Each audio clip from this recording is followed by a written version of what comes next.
వారందరికీ నూతన తెలుగు పరాభవనామ సంవత్సరాది శుభాకాంక్షలు అందిస్తోంది మగధ న్యూస్.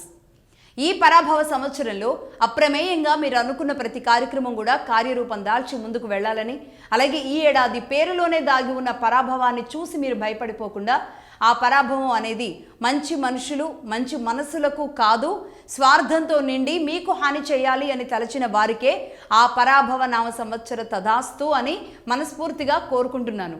అలాగే Magadha news, Magadha Facebook, Magadha Insta ద్వారా మమ్మల్ని, మా వార్తల నిబద్ధతని గౌరవించే వారికి, అలాగే మమ్మల్ని విమర్శించే వారికి కూడా ప్రతి ఒక్కరికి పేరు పేరున ఈ ఏడాది మంచి జరగాలి అని మనస్ఫూర్తిగా కోరుకుంటూ శుభాకాంక్షలు అందిస్తోంది మగధ న్యూస్.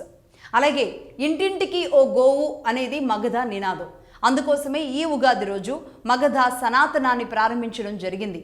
ధర్మం కోసం నిలబడ్డం అంటే భక్తుల భక్తితో ఆడుకోవడం కాదు, భక్తి వ్యాపారం చేయడం కాదు, మనస వాచ భగవంతుడి సేవగా, మానవ సేవే మాధవ సేవగా చేయగలగడం.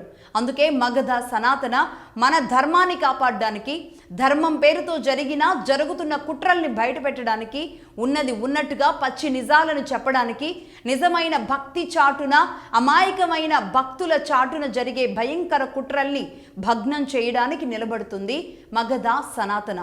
కొందరి అహంకార విధానం వల్ల సనాతనాన్ని ఆనాడే వదిలేసిన మన హిందువులు తన బిడ్డలను మళ్ళీ తన సొంత ధర్మం వైపు రప్పించి కడుపులో పెట్టుకోగలుగుతుంది వారందరినీ కూడా సనాతన.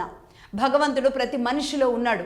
ముందు నీలో ఉన్న భగవంతుడిని నువ్వు గుర్తించు, నువ్వు ఆ భగవంతుడిని ప్రేమించు, నువ్వు గౌరవించు, నువ్వు పూజించు.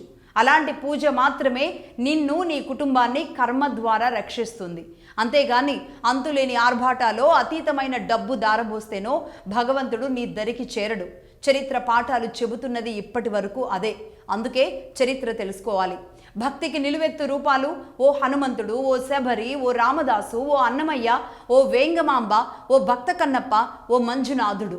ఇలాంటి వారిని ఆదర్శంగా తీసుకుంటే భక్తికి మాత్రమే భగవంతుడు లొంగుతాడు, భక్తికి మాత్రమే భగవంతుడు దాసోహం అవుతాడు అన్న విషయం అవగతమవుతుంది. ఆ భక్తే, అదే పంచభూతంగా, అదే నిత్య యోగంగా, అదే సనాతనంగా. అందుకే ఈ యుగాదికి మేము ప్రారంభిస్తున్నాం మగధ సనాతన.